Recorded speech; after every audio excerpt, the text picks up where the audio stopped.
Bonjour et bienvenue à On Jase. Grosse émission aujourd'hui. Attendez, on va me mettre à bonne hauteur. Canadien Bruins ce soir sur les ondes de RDS, bien sûr. Notez bien l'heure. On nous avait dit que tous les matchs canadiens allaient être à 19h cette année à Montréal.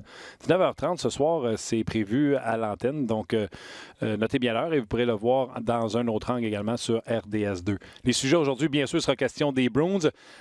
Jason Paul parle de que doit faire le Canadien pour neutraliser les Bruins.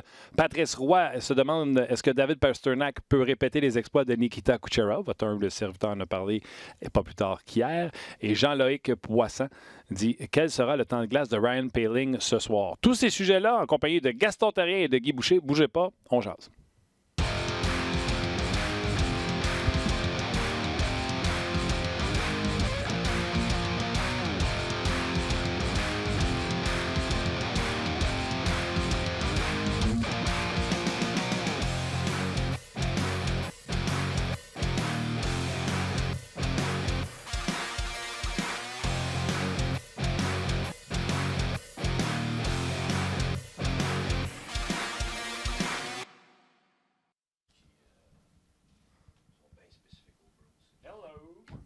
M'entendez-vous? Oui, on est en direct ici à RDS en vue du match de ce soir Canadien-Bruins. Un match qu'on a envie de voir, un match parce que c'est la meilleure équipe de la Ligue nationale de hockey qui se présente à Montréal. Et on veut voir le Canadien où ils en sont pour se mesurer à cette équipe-là. Là, j'ose dire que ça va être une unité de mesure pour le Canadien, mais Guy dans le studio qui pourrait me lancer quelque chose. Mais c'est une unité de mesure pour le Canadien. On veut voir qu'est-ce qu'ils ont l'air à côté de la meilleure équipe. Salut, comment ça va? Salut, ça va bien, toi? Oui. Good. Je m'ai rien lancé. Non. Salutations à Roxane également à la mise en onde et aux médias sociaux. Est-ce que c'est Rock qui est avec nous? Et c'est Rock qui est avec nous. Rock On l'applaudit. qui est avec nous. If you smell what the rock is cooking. Vous voyez le tableau? Guy va être là tantôt. On le voit, mais... Il va sûrement nous faire un petit dessin. Et le Canadien avait un entraînement optionnel ce matin. Donc, de toute façon, on sait déjà là, les duos de défenseurs, les trios. On connaît déjà également l'identité du gardien de but. J'aime ça, un optionnel pour le Canadien, alors que les Bruins jouaient hier contre les Penguins de Pittsburgh. Ça aussi, c'est très bon. Tout un match. Matt Murray. Ouais, non, les gardiens de but n'ont pas été... ça n'a pas été leur meilleure soirée. Pas été facile. C'est donc dire que Alak était là hier pour les Bruins. On aura tout Carrasque face aux Canadiens de Montréal. Ouais. Très hâte de voir ce match. Je sais qu'on va avoir Gaston tantôt, mais sur la glace, il y avait quand même des joueurs, dont Kotkaniemi. Kotkaniemi était là sur la glace ce matin. Poehling était là également. Lekonen, Cousins, Thompson, Will, Suzuki. Drouin s'est ajouté par la suite. Puis il y avait Mété, Fleury, Petrie, Kulak, Riley, Folin et Kincaid. Il y avait quand même pas mal de monde pour un entraînement optionnel, mais Kotkaniemi était là. OK. Il était là avec ses coéquipiers. De toute façon, hier, Claude Julien a dit que Kotkaniemi blessé à l'aine. On ne parle pas d'une question de semaine, mais bien une question de jours avant qu'il réintègre la formation. Donc, le match de Poehling est d'autant plus important ce soir pour son futur. Tu comprends? Il joue un gros match, Kotkaniemi est prêt à revenir. Tu sais, puis il y a quelqu'un qui me demandait à la radio le matin, ouais, mais on va faire quoi? Et honnêtement, tu regardes-tu l'aliment du Canadien et tu te dis, on a beaucoup trop de bons joueurs. Qui c'est qu'on va sortir de la formation? Non, mais y a-tu quelqu'un qui pense ça pour vrai? L'équipe de la Coupe Stanley, qui qu'on va sortir? Ben non. Non. Une chose est sûre, du côté des Bruins, on l'a mentionné hier, il y a un gros trio. On s'entend, là? Moi, je pense qu'il y a plus de ça que ça avec les Bruins de Boston, mais ce trio-là, il est explosif. On en a parlé depuis plus d'une semaine maintenant à On Jase. C'est le meilleur trio de la Ligue nationale de hockey, non seulement par leur offensive, mais ce qu'ils font sur le 200 pieds défensivement. Tout le monde parle de Marchand et de Pastrnak qui ramassent les points. Mais d'après moi, on n'a pas vu beaucoup de matchs des Bruins, on se dit la vérité. Mais d'après moi, Bergeron fait toute la crap en arrière pour permettre à ses joueurs de s'illustrer. Certainement un des meilleurs leaders de la Ligue nationale de hockey, Patrice Bergeron. Écoute, c'est rare que je fais ça en ondes, Martin, mais je veux juste Tu veux saluer ta conjointe? Non, je veux juste dire à Roxane que Gaston essaie d'appeler puis la ligne est occupée. Je ne sais pas si Roxane, tu peux faire quelque chose de ton côté. Bon. Elle a dit qu'il devrait... OK. Elle a dit qu'il arrête de niaiser. Okay. C'est ça qu'elle a dit, avec son accent anglo. C'est super, merci, Rox. C'est ça qu'elle a dit. Hey, Rox, moi, je vais faire aussi quelque chose de pas radio.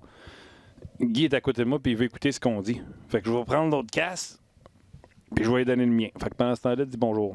Moi, je peux dire bonjour au monde. Là, parlant de dire bonjour au monde, attends, je vais vous muter quand même, là, parce que ça fait du... Je veux saluer les gens, évidemment, qui nous écrivent en direct, mais aussi qui communiquent avec nous en dehors des ondes. Non, mais là, tu vois, ton micro n'est pas ouvert. Là. Pas grave. En dehors des ondes, c'est-à-dire en dehors des heures de On Jase. Ce matin ou hier, en fait, on a posé une question aux auditeurs, puis vous répondez en grand nombre, toujours sur la page d'On Jase.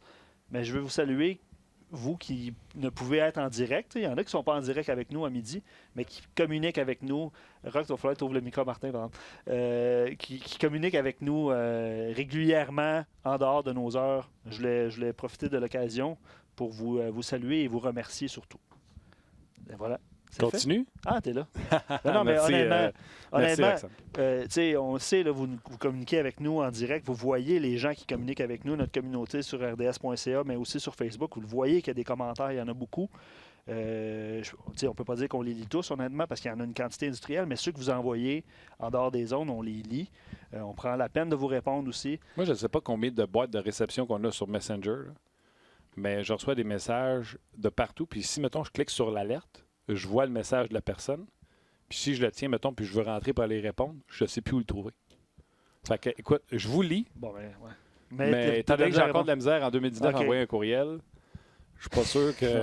OK. Oh non, je pense qu'on a trop de boîtes de réception ça se peut, sur les Messenger. Mais je voulais profiter de l'occasion pour vous remercier parce qu'on on est en ondes 1 heure par jour, on s'entend. Là. Doublement. Et Gaston, s'il pouvait parler, savez-vous ce qu'il vous dirait? Ben, il peut, il est là. Non, il peut pas. Oui, il veut. Non, il veut, mais il peut pas. Vas-y, je t'écoute.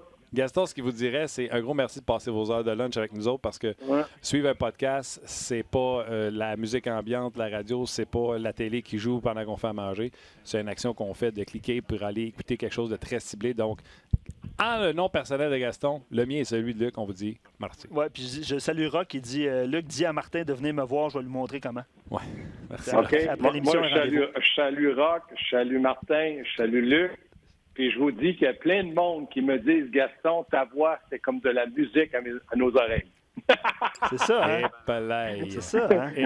Moi, je vous le dis, là, Facebook, Instagram, Tigram, Grosgram, Twitter, messagerie, Messenger, massage, je veux pas ça. Moi, je veux pas ça. Fait que les alertes, là, c'est quand la police rentre chez nous, là, je suis alerté. C'est la seule chose que j'ai sur mon cellulaire, on and off. Ah ouais, fermé. T'as encore un pagette. Bon. Ah, ben, c'est ça. Ça va bien en maudit. Il sonne souvent, celui à Gaston, en plus. Oui, mais ça.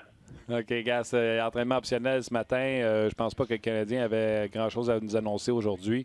Les mêmes trios, les duos de défenseurs. Riley et Fleury, un autre départ, je pense, pour eux ce soir. Canadien qui attendent pied ferme les Bruins de Boston. Oui, puis dans le cas de Fleury, là, pour moi, c'est... faut arrêter de penser qu'il va alterner. Si jamais le Canadien décidait ou Claude Julien d'alterner, je trouverais ça dommage. Je respecte toujours les décisions du Canadien et je ne sais pas de les mettre dans une situation où je me pense plus fin qu'eux autres. Mais pour moi, Fleury joue assez bien. Il me surprend à jouer à l'occasion, très physique, donne des bonnes mises en échec. Je le trouve mobile, je le trouve rapide. Puis je l'ai dit et je me répète, derrière Weber et plus Petrie, je pense que ce gars-là va progresser lentement, mais sûrement. Donc, pour moi, l'avenir ne passe pas par Folin, dommage.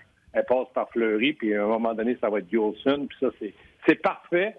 Du côté droit, je pense que le Canadien est bien nanti. OK. Un gars comme Poehling qui va jouer avec Byron et Lekonen, puis là, Claude Julien, puis même Max Domi ce matin avec nos collègues de TSN disaient « Ah, c'est parfait. Ils vont jouer 3 gars du même style, 3 gars nord-sud. » Qu'est-ce que ça veut dire, ça? Ça va-tu marcher pour vrai? Non, moi, je pense que ce qu'ils ont voulu dire, c'est que c'était peut-être les 2 meilleurs joueurs de 3e trio qu'on pouvait positionner avec Poehling lors de son premier match de son rappel. Premier match qui va jouer avec un petit peu d'émotion parce que c'est les Bruins de Boston. Mais je regarde les Conan, va s'appliquer défensivement. C'est un gars qui est ultra rapide, ça crée beaucoup de chances de marquer. Dans le cas de Byron, on attend à un réveil offensif, mais lui aussi patine, va s'impliquer puis va jouer en fonction du jeune. Moi, je pense pour les 2-3 premiers matchs, c'est pas le joueur de centre Poehling qui doit faire bien paraître ses ailiers, mais les 2 ailiers d'aider le jeune à bien paraître. Et je suis entièrement d'accord avec ce trio-là. Est-ce que ça va fonctionner? J'en ai aucune espèce d'idée. Mais je sais une chose, c'est que Poehling va faire des petits détails qui vont certainement aider le Canadien contre les Bruins de Boston. Parce que Boston, là, on a regardé, moi en tout cas, j'ai regardé le match hier, ça passe par un trio. Donc, la journée que ce trio-là est fatigué, blessé ou en panne, c'est très difficile pour les Bruins de Boston. Donc, pour ma part, si jamais c'est Danault qui joue contre ce trio-là, il va y avoir beaucoup de temps de glace. Mais moi, la stratégie la mieux que je pourrais penser, c'est, écoutez les gars, le trio qui joue contre eux, là, ou les deux trios, parce que ça pourrait être deux trios, on vous demande pas trop de marquer, mais faites-vous-en pas marquer, soyons disciplinés. Et les Bruins de Boston, hier, ont joué un match incroyable en première et en troisième. Et là, ils ont pris l'avion en deuxième pour venir voir à Montréal si tout était bien, puis ils sont revenus, puis ils ont réussi à gagner le match. Tu sais, on le dit depuis le début de l'année, puis Robert, il va dans un commentaire sur Facebook, il dit que ce soit contre les Bruins ou contre toute autre équipe, le Canadien, comment il doit jouer, là, c'est intensité, rapidité, relance, transition. Est-ce qu'il doit jouer un match parfait, justement, pour battre les Bruins? Parce que c'est un peu ça la question des auditeurs aujourd'hui. Non, je pense pas que le Canadien doit battre les Bruins. Ils peuvent les battre, ça va lui donner 2 points de plus au classement.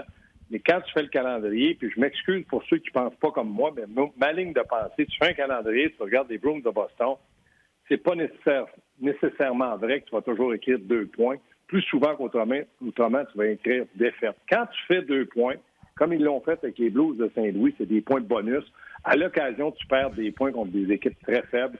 Puis là, tu te dis, regarde, ça s'équilibre dans l'année. Mais tu n'as pas le droit de perdre des points importants. Si tu peux en faire, bravo. Le Canadien a un style. Vitesse, transition rapide, précise. S'ils ne font pas ça, ils ne peuvent pas être dans le match.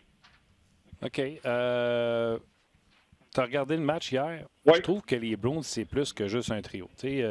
Sous-estimé, je pense que David Krejci, c'est un des joueurs les plus sous-estimés dans la Ligue. Louis DeBrusk, Hennen qui font... Vas-y avec Jake, qui parle.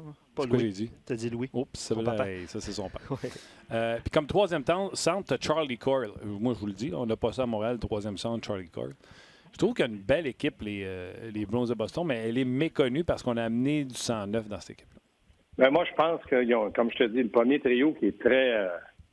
peut-être explosif. le meilleur trio. Non, mais peut-être le meilleur trio de la Ligue nationale. On a des duos, Draisaitl, McDavid, mais comme trio qui se complète en désavantage et avantage numérique, ces trois-là vont bien. Le reste, c'est une équipe qui travaille, c'est une équipe qui est bonne sur l'échec, une bonne équipe sur l'échec avant. Mais hier, DeBrusk a marqué un but, c'était son troisième, puis il n'aurait pas marqué un s'il y avait eu un gardien de but du côté de Pittsburgh. Il n'avait pas encore une fois. Où est Fleury à être à Vegas. Donc, moi, je regarde cette équipe-là. On n'a pas de Charlie Coyle, mais je pense qu'on va avoir mieux d'ici 2-3 ans. Charlie Coyle, pour moi, est très bon défensivement. C'est un gros bonhomme, il est physique. J'aurais aimé l'avoir à Montréal, mais c'est un centre numéro 2 et 3. Puis je pense que Danault peut faire ce rôle-là. Poehling, avec un petit peu de maturité et d'expérience, pourrait faire le même travail. Charlie Coyle, c'est un bon joueur de hockey, mais c'est quand même pas un joueur indispensable. Il complète bien l'équipe des Bruins de Boston. OK. Bruce Cassidy vient de parler aux médias, confirme que Charlie McAvoy, qui a foncé dans le poteau avec sa tête, et Torrey Krug seront de la formation ce soir. Et il a parlé également de Zach Senyshyn, qui serait certainement prêt lui aussi pour jouer ce soir, mais lui, il sera un game time decision du côté des Bruins de Boston. Mais McAvoy, hier, s'est frappé la tête, il y avait du sang. Mais c'était pas quand tu revoyais, parce qu'on avait plusieurs angles, là, on a revu la séquence. C'était pas si violent que ça, mais il aurait pu avoir commotion. Dans le cas de Torrey Krug, mais c'est un gros avantage, surtout en avantage numérique. Oui, non, c'est certain. Puis il fait partie de l'identité des Bruins. Ouais. Il a le caractère pour jouer avec les Bruins de Boston. OK, qu'est-ce que le Canadien... tantôt, là, que tu disais, est-ce que le Canadien doit jouer un match parfait? Moi, je dis, le Canadien, s'il veut gagner un match, point. Ça doit être parfait. Doivent être bons, ses unités spéciales. Ça a été, même si le Canadien a gagné 4 points sur 6, ça a été moins bon. C'est-à-dire que l'avantage numérique a donné 0 pendant le voyage. Et même si on avait été bon dans les 2 premiers matchs en désavantage numérique, ça s'est complètement écroulé face aux Stars de Dallas. Fait que moi, je pense que les unités spéciales, ton gardien de but, il faut que tout tombe en place si le Canadien veut gagner des matchs dans la Ligue nationale de hockey. Oui, surtout, comme tu dis, Martin, la discipline, parce que Boston, je pense que c'est le meilleur avantage numérique de la Ligue. Tu as raison pour la discipline, mais la discipline, pas simplement de punition, mais la discipline de ne pas donner des surnombres, des contre-attaques rapides. Et peut-être que j'ai vu ça à l'occasion pour certains entraîneurs, certaines équipes, 2 systèmes de jeu dans le match. Un système contre une équipe, contre un trio, puis un autre système contre les autres trios. Exemple, Canadien joue ce soir les Bruins de Boston. Est-ce qu'il faut aller vraiment en échec avant 2 constamment quand le trio de Bergeron, Pastrnak et puis Marchand s'adapte? Moi, je suis pas certain de ça. Si la transition elle est rapide et précise, tu vas te faire avoir. Donc, je me dis, faut couper le sens. Rappelez-vous Alain Vigneault, là, puis le terme en français, je ne le sais pas, puis pourtant, je ne suis pas un anglais, mais c'est left wing lock. Ça veut dire que le côté gauche est fermé par un ailier. C'était left qui est gauche. Donc, Alain Vigneault, souvent, lui, il disait à l'ailier gauche, toi, là, tout ce que je veux, tu suis ce gars-là. Ferme la porte à ça. Je ne dis pas qu'il faut faire ça, mais ça me rappelait un système qui me disait peut-être que les Canadiens contre ce trio-là doivent être très, très prudents en échec avant, puis d'avoir des gars rapides. C'est pour ça que je me dis, Dano peut jouer contre eux autres, mais l'économe, Poehling et puis Barron aussi peuvent rivaliser en vitesse contre ce trio-là. Je ne dis pas en finesse, mais je dis en vitesse. Est-ce que tu vas avoir le duo de Weber ou le duo de Petrie sur la glace quand ils sont là? Bien, j'aimerais ça avoir le trio, deux défenseurs rapides et mobiles. Petrie est rapide et mobile, pas Chariot. Weber est mieux qu'il était. Il semble gagner pas en vitesse, en mobilité, mais sa façon de jouer est beaucoup mieux. Mais je t'inquiète Mété, et je t'inquiète Chariot. Mais Petrie, pour moi, il peut jouer contre eux autres parce que c'est un gros bonhomme. Puis pour moi, il m'a prouvé qu'il appartient aux 4 meilleurs défenseurs de la Ligue du Canadien et dans plusieurs équipes de la Ligue nationale. Mais Chariot, là, ça va passer vite avec Pastrnak sur son côté. Là. Ouf. Est-ce que tu essaies de mettre une paire de défenseurs contre eux ou comment tu vas faire? Oui, moi, je positionnerais Mété, Weber puis Petrie Chariot. C'est sûr que si tu positionnes Riley puis Fleury, ils vont trouver ça. Marchand, là, c'est un gars Marchand qui peut te faire mal, mais il te fait mal de n'importe quelle façon. Il te fait mal en marquant des buts, il te fait mal en te donnant un coup salaud, il te fait mal plein d'affaires qui peuvent te faire mal. Donc, pourquoi je positionnerais, vu que Marchand est à gauche, Fleury contre lui? T'étais à la maison. Là. Relaxons un peu tout le monde, là, puis donne-y Weber, puis qu'il essaie de faire mal à Weber ou à Petrie, sinon ça serait une autre paire de manches. Mais dans mon cas, j'éviterais Fleury puis Riley contre ce trio-là. Là. OK. Écoute, grosse journée pour toi aujourd'hui. Tu dois faire entre 2 matchs? Oui. 5-7? Attends. Moi, je fais tout ça, puis je finis avec l'antichambre pour être sûr d'avoir bien analysé le match du Canadien contre les Bruins. Et les Bruins de Boston, pour moi, ce soir, sont prenables. Parce qu'hier, ils ont dépensé, Martin, beaucoup d'énergie contre Pittsburgh. Ça n'a pas été une victoire facile. Ouais, on a vu ça quand on avait dit la même chose de Dallas, qui avait joué jusqu'à minuit le soir la veille, puis que c'est les Canadiens qui avaient l'air d'une équipe d'attaque. Puis qu'est-ce que je t'ai dit? Je pense que les équipes et les joueurs se sont habitués à des matchs là, dos à dos, comme dirait mon ami Claude. OK, Gaston, prends soin de toi, puis on va essayer d'expliquer. On a le petit tableau ici. Là, quand tu vas venir en studio, tu vas pouvoir l'utiliser toi aussi. Là. J'ai pris en note le left wing lock. On va demander à Guy de nous expliquer ça. Non, mais le left wing lock, je ne dis pas que Vigneault joue encore ça, mais il a déjà joué ça quand il était avec le Canadien. On a tout entendu ça, même quand tu joues à EA Sports NHL, il te l'offre, le left wing lock. Oui, bon. Demande à Guy, là, puis de toute manière, Guy nous a très bien expliqué, puis depuis ce temps-là, tout le monde en parle du fameux bumper sur l'avantage numérique qui a été très utile, l'explication de Guy Boucher. Puis, oui, mais il faudrait que tu dises... En plus d'être pertinent, compétent, je réussis à le faire rire de temps en temps. C'est déjà pas mal. Oui, mais là, aide-les, là, parce que là, il dit la gap. Il dit que c'est le gap. Oui, mais là, il y a des mots. C'est parce que lui, là, des fois, il nous regarde, là, puis il voit ses joueurs, là, puis il nous parle comme si on était ses joueurs de hockey. Fait que là, j'ai dit, Guy, on n'est pas les joueurs, là. Français. Mais il est très bon. Commence pas à le critiquer quand il n'est pas là, parce que je vais lui dire, pas à 2, je pense qu'on peut te casser la gueule. OK. Salut! Salut, les amis! Salut, Gaston. Évidemment, il y a beaucoup de commentaires. Il comprend Bruce sur On Jase, il dit « Je comprends pas que les Bruins soient le meilleur club de la Ligue. Trio, défense ordinaire, goaler ordinaire. Il les déteste. » J'adore ça. Parce qu'il y a pas grand monde qui va les aimer, mais Colin, sont bons, ça n'a pas de sens. Marchand, 5 points hein, encore. Même si et tu ris, puis tu sais, je pense qu'on va écouter Claude Julien dans quelques instants. Après ça, Guy va se joindre à nous autres. Mais j'ai expliqué à la radio un matin, puis j'aime autant le dire avant que Guy arrive. Comme ça, les coups font moins mal. L'an passé, là, le Lightning, 199 points, je pense, au classement. 107 pour Boston, puis 100 pour Toronto. Des 3 équipes, seulement Boston, qui jouaient l'an passé jusqu'en finale de la Coupe Stanley, performent à outrance. Les 2 autres équipes ont beaucoup de difficultés. Ouais. Moi, j'ai un mot pour toi. OK. On en a parlé avec Pierre Lebrun hier. Ouais. Leadership. Ouais. De Patrice Bergeron, de Zdeno Chara. Tu sais, on veut parler du leadership de Babcock, là. Encore là, peut-être me recevoir des claques.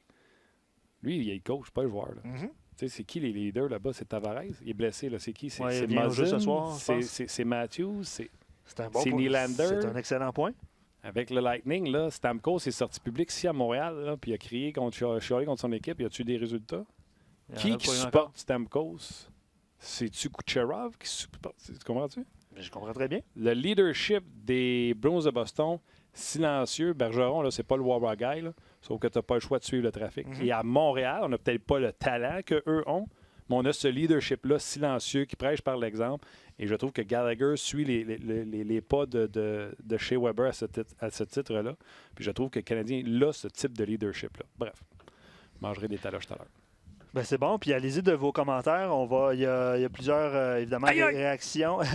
Nicolas, sur Facebook, il dit ce soir, on a droit au 1200e match derrière le banc de Claude Julien et au 1500e match de Zdeno Chara. On va parler avec Guy de ça. Chara, 1500, 6e défenseur. Oui, il y en a été question dans le point de presse de Claude Julien. On vous le fait écouter. On revient avec vos commentaires, puis Guy va se joindre à nous. On écoute Claude Julien.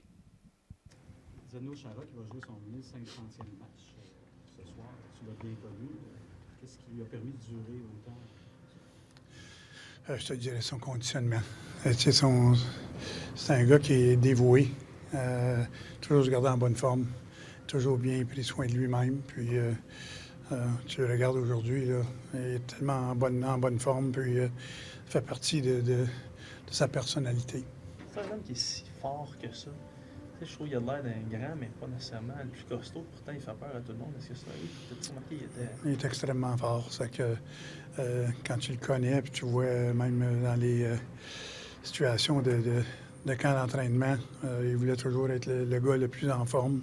Puis quand tu pèses au-dessus de 250 livres, puis tu es capable de faire des pull-ups, puis des choses de même, puis être le meilleur de tout le monde, ça démontre que c'est un gars très fort qui est en très bonne forme physique aussi. Évidemment, on ne peut jamais trop se concentrer sur certains joueurs, mais il y a un trio qui fonctionne à plein régime du côté des Bruins. Sans mettre tous les œufs dans le même panier, qu'est-ce que vous devez être certain de bien faire sur la glace ce soir? C'est évident. C'est le plan de match de toutes les équipes qui jouent contre Boston. Un gros trio qui marque beaucoup, puis qui peut faire du dommage. C'est d'essayer de retenir, puis d'enlever les chances de marquer. Puis si tu fais ça, tu améliores vraiment tes chances de gagner un match de hockey. Puis ça fait plusieurs qui s'essaient, puis ça fait plusieurs qui échouent aussi.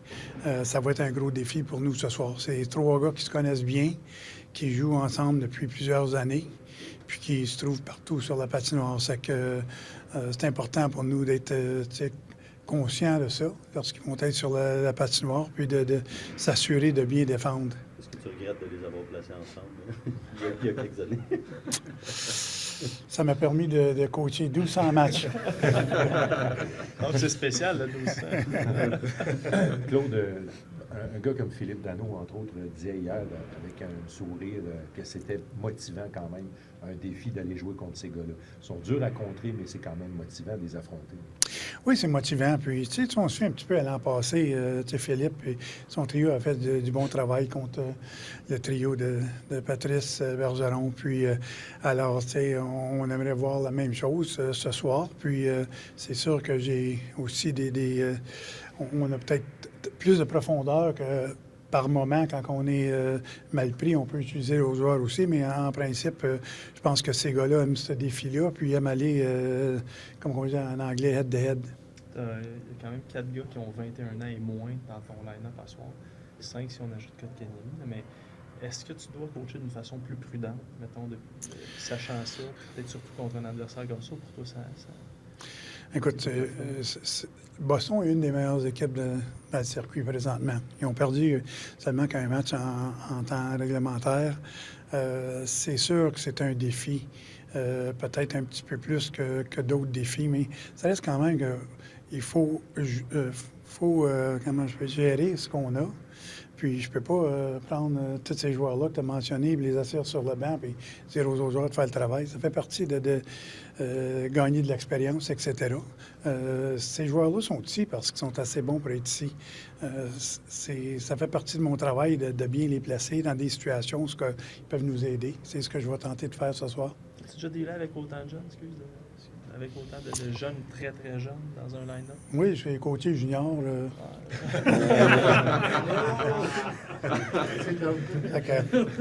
Ouais. C'est ça qu'on drop? Non, c'était pas le même contrat parce que là, Claude, 1200 matchs, ça se paye et le Canadien le paye grassement. Mais quand même, c'était une bonne réponse pour un gars qui avait jumpé le start sur un autre journaliste. Fait que, il était déjà à sa troisième question. Voilà. Non, et puis, c'est excellent. Ben oui. Et puis, il a renvoyé ça. Comment ça va? Ça va très bien. Hey, je t'ai amené quelque chose. Arrête donc. Un cadeau. Un cadeau, regarde, j'ai mon téléphone. Je voulais juste te montrer ça, juste pour clarifier quelque chose, regarde. Ouais. Tu vois, il est écrit Boulevard Lagap. Colin, t'es innocent. Oui, hein, c'est Lagap qui est ouais, écrit. Non, mais c'est correct. Là, on peut passer à d'autres choses. Regarde, ça aurait pu être plus chien, j'aurais pu le mettre live pour tout le monde. Ouais. Mais c'est ça. Tu l'as vu, là? Oui, je l'ai vu. C'est beau. Okay. C'est où, Guy, pour vrai? À Gatineau. Ah, OK. On salue les gens de Gatineau. Écrivez-nous si vous savez c'est où. La Gap. Ah oui, la Gap, c'est la rue, mais c'est le Gap au hockey. C'est ça. Ouais. C'est le Gap au hockey, mon. Hey, je peux-tu déjà poser une question? Ben oui, vas-y, puis Guy, profitez-en, abusez-en. Parce que Claude Julien a répondu à une question par rapport au trio Bergeron-Pasternak. Ouais. Puis Richard Lafont sur Facebook dit on tente de frapper le plus possible Marchand, Pasternak et Bergeron. Est-ce que c'est une bonne stratégie? La réponse à Guy est non. Non. Ça, c'est toujours la solution facile. On les frappe, on court après. Puis regarde, des joueurs de cette trempe-là qui jouent un style déjà physique. Ils sont rendus en finale de Coupe Stanley comme Saint-Louis. Les deux clubs étaient extrêmement physiques parce qu'ils sont capables de gérer ça. Et puis quand tu commences à rentrer dans ce type de plan de match, ben tu t'éloignes du plus important, c'est qu'ils sont extrêmement intelligents. Quel est le trio le plus difficile que tu as eu à contrer? On m'a dit celui-là, c'est probablement le meilleur. Mais en ce moment, il y avait celui de Colorado. Mais évidemment, là, qui est démantelé avec les blessures. Parce que tu sais, tu as ton temps avec le Lightning, ceux qui étaient dans ce temps-là, puis là, tu as ton temps avec les Sens, qui est plus proche de ce qu'on connaît là de Pasternak. Tu l'as connu l'an passé, là, ce trio-là marchait bien. En termes de trio, trois gars, tout le temps les mêmes, avec cet impact-là, je pense pas que j'en ai vu. On a eu Ovechkin, tout ça, mais vraiment un trio. Tu avais Backstrom, Ovechkin avec quelqu'un, tout ça, mais un trio complet, constant, match après match, qui peut te détruire à lui tout seul. Là, exemple, quand tu as pris en série les Penguins de Pittsburgh. Oui, mais c'est pas un trio. C'était Crosby. C'est Crosby. Fait que ton plan de match était sur Crosby. Kessel, non. Ben, écoute, tu peux pas faire un plan de match juste pour un gars. C'est impossible. Par contre, c'est sûr que tu dois avoir un plan pour jouer, qui va jouer contre ces individus-là, quand ils sont dominants. Quand ils sont juste bons, il faut que tu fasses bien attention. Parce que si tu fais trop attention à l'adversaire, tu ne te concentres pas sur ce que toi, tu as à faire et tes forces à toi. Tu sais, tu devrais, normalement, si tu es une équipe meilleure que l'adversaire, majoritairement te concentrer sur toi-même puis imposer tes forces à toi. Okay. Si tu es vraiment plus faible que l'adversaire, ben là, c'est le contraire. Tu devrais majoritairement avoir un plan pour être capable de contrer les grandes forces de l'adversaire. Fait que ça dépend vraiment de l'équipe que tu as. Le Canadien, c'est une équipe qui est capable de jouer contre les meilleures équipes. Est-ce que sur une base régulière, ils sont toujours... Ils ont des joueurs en devenir, donc ça va prendre un certain temps avant qu'on soit capable de dire, c'est une base comme Boston, par exemple, sur une base régulière, être capable de le faire. Tu vas avoir des journées que les jeunes sont capables, d'autres journées qui ne sont pas capables. Mais le Canadien, par sa profondeur à l'attaque et son gardien de but, va être dans tous les matchs. Il est capable de gagner n'importe quel match. Fait que tu veux que le Canadien joue rapidement, avec beaucoup de vitesse dans la transition, etc. Ah oui, oui. Mais tu peux pas dire tu vas jouer contre cette ligne-là exactement comme j'ai aimé ce que Gaston a dit tantôt. Peu importe l'adaptation que tu vas décider d'avoir contre cette ligne-là, tu dois avoir une attention particulière. Tu n'as pas le choix. Je veux dire, c'est pas juste un bon joueur, c'est même pas juste un duo. Là, on parle de 3 joueurs destructeurs. Bon, ben raconte-nous, amène-nous dans le vestiaire. C'est-tu aux vidéos, t'en parles? Ben oui. C'est quoi qu'on fait? Ben oui. Donne-nous la journée type aujourd'hui, là, ou de hier puis aujourd'hui de Claude Julien. Bon. Puis il sait qu'à fond, ce trio-là, à qui il parle? Fais-tu du vidéo? C'est quoi les mandats? Comment tu joues? Go! Bon, premièrement, tu as les Bruins en général. Les Bruins en général jouent beaucoup en largeur. Si tu regardes, mettons, la série l'année dernière, Toronto contre Boston, Toronto est obligé de changer son échec avant parce que dans son échec avant, là, je suis obligé de lever ça parce qu'on n'a pas encore de caméra en haut. Je sais que ça s'en vient. Mais. OK, je suis toujours optimiste. C'est possible. C'est que parce que Boston est une des rares équipes qui joue encore très en largeur, OK, parce que maintenant, la plupart des équipes vont jouer ce qu'on appelle soit un stretch, soit un slash à travers. Donc, la croisée de l'ailier éloigné comme ça. Tu joues ça différemment. Là, tu vas avoir ton deuxième défenseur qui va venir fermer la gap comme ça ici, l'écart défensif. Alors, tu vas essayer d'avoir beaucoup de pression sur une demi-glace. Contre Boston, tu ne peux pas faire ça. Pourquoi? Oh, ça efface pas très bien, mais c'est pas grave. On va acheter une efface aussi. Ça s'en vient avec la caméra en même temps. Fait que l'ailier ici, comme ça, reste en largeur. Alors, tu vas avoir des marchands qui partent comme des balles, puis ils sont habitués soit avec le défenseur, soit avec l'ailier. Le centre va créer de l'espace sous lui pour justement être capable d'avoir une longue passe. Alors, très peu d'équipes qui peuvent jouer ça parce qu'il y a les joueurs pour le faire, mais ça fait comme 15 ans qu'ils jouent comme ça. Ça ressemble au but de Pasternak. Exactement. Puis il y a eu d'autres chances de marquer. J'ai écouté le match. Et c'est difficile parce qu'ils ont les joueurs pour le faire, qui sont capables de protéger la rondelle. Alors, des défenseurs qui vont pincher ici, ça rend ça difficile pour un ailier. Mais eux, ils ont les joueurs pour le faire. Ils sont très, très bons le long des rampes, puis sur toute leur ligne. Alors, ce qui fait qu'ils ont la possibilité de protéger et être capable de faire cette longue passe-là avec de la vitesse. Parce que ça veut dire que ton défenseur ne peut pas vraiment aller pincher ici contre eux. Excuse-moi, non, mais image que tu dessines parce qu'il y a du monde qui nous écoute juste en audio. Oui, bon, mais ça veut dire que sur la bande, la grande majorité des équipes maintenant, le défenseur va pincher, ça veut dire qu'il va s'aventurer très bon en zone offensive pour faire partie de l'échec avant. Et même, on appelle ça s'asseoir sur l'ailier. Ça veut dire qu'avant même que la rondelle s'achemine dans cette direction-là, le défenseur est déjà sur l'ailier. Puis pourquoi? Parce qu'il est remplacé par le troisième attaquant qui devient finalement un défenseur. Alors les Browns ont continué à jouer comme ça malgré les tendances parce qu'ils sont très forts sur le long des rampes, ils sont capables de gérer ça. Ce qui fait que ça libère l'ailier éloigné pour prendre beaucoup de vitesse. Alors, tu n'as pas le choix d'avoir un plan pour être capable de contrer ça avec une gap en largeur. Mais la seule façon que tu peux faire ça, c'est d'avoir ton troisième homme très haut. Parce que s'il est très bas, tu es pris avec deux défenseurs qui vont être obligés de gérer ça, puis c'est presque impossible. Alors, ton troisième homme doit être haut, ce qui fait en sorte que tes deux défenseurs peuvent rester en largeur parce que tu as trois gars qui finalement protègent les trois corridors. Alors, si tu regardes Toronto l'année dernière dans les séries, ils ont été en mesure de le faire. Nous, quand on jouait contre Boston, évidemment, ça faisait partie de notre plan. Puis ça, c'est pas juste la première ligne. C'est toute l'équipe de Boston qui joue comme ça. Alors ça, c'est un ajustement. Mais les autres vont essayer de faire reculer cette ligne-là défensive qui est maintenant rendue à 3 gars avec tes deux défenseurs puis ton ailier qui vient en support. Ils vont essayer de prendre la vitesse puis reculer ta ligne défensive. Oui, mais par contre, la manière qu'il joue, ça va être très difficile. Lui, il ne fait pas vraiment reculer si le défenseur est en mesure de gapper. Tu comprends? Alors, ce qui arrive, c'est que ça l'enlève la grosse force des Bruins et étant donné que leur défenseur, à part Krug, il n'y a pas beaucoup de défenseurs qui vont rentrer dans l'attaque. Ils vont rentrer, mais très tard. Une fois que les Bruins sont capables de rentrer en zone offensive. McAvoy, maintenant?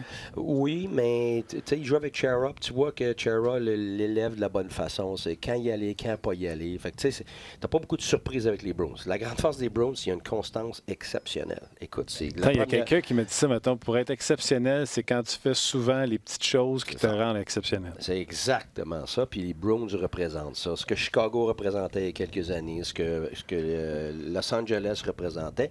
Puis la grande raison pour ça, c'est le leadership. Alors, j'ai pas le choix de te dire que tantôt, tu as parlé de leadership, de l'importance de ça, et tout repose sur le leadership. Le bon leadership. Le bon leadership. C'est pour ça, oui, c'est pour ça, tout repose sur le leadership. Ça veut dire que si t'en as du bon, tu vas avoir une ascension, et puis si tu as de mauvais, tu vas avoir une détérioration. Puis c'est souvent ce qui explique, c'est pour ça qu'on ne peut pas le voir, comment ça se fait que telle équipe a tellement de talent et ne sont pas capables de gagner.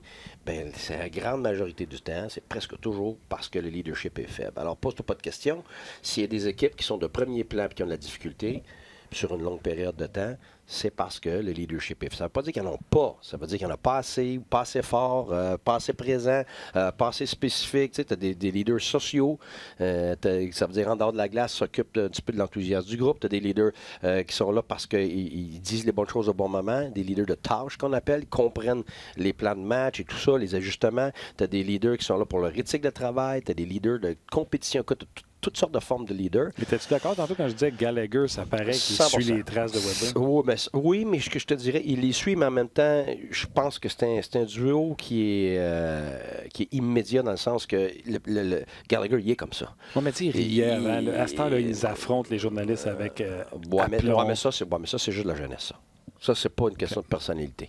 Fait que, tu sais, qu'est-ce qu'on remarque dans les dernières années? Les équipes qui sont année après année capables de compétitionner, bien, ils ont beaucoup, beaucoup de leadership. Tu sais, c'est pas juste une année, là. C'est 2 ans, 3 ans, 4 ans. Tu continues à développer Chicago, c'est leadership. Jonathan Taves, puis le Seabrook à la défense, puis tout ça.